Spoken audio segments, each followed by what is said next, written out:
ever since like this case, which was in 1999, by the way, so not very long far Oh, ago, and mhm. then COVID-19. Do you think that it's all like a result of like a very long grounded xenophobia sentiment in American society?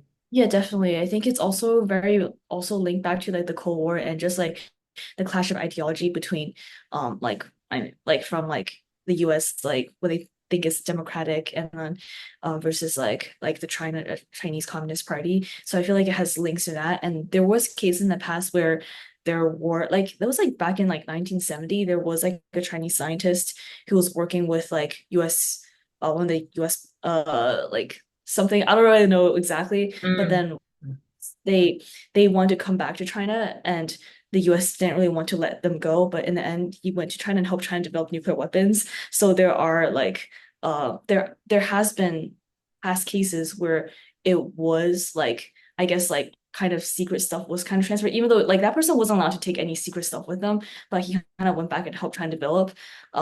So that was like way back, like probably during the Cold War or something. But I feel like since then, like the sentiment, especially because China's also doing well. If China was doing like as a nation is not doing as well, then I don't think the US will care much because then but because I think it's a perceived threat that China is doing well and in some areas it is surpassing the US and that's why US is very getting very concerned. And because it's not just linked to like any racial stuff, it's also linked to like geopolitical influence and linked to like how like basically like yeah power and influence around the globe in general and then also science is like a crucial part of like maintaining like the like US technological superiority and hegemony and that's why it's they really like that's why US is really like kind of being like very like in one sense kind of racist and xenophobic in this area because the perceived threat that China's going to do better than the US.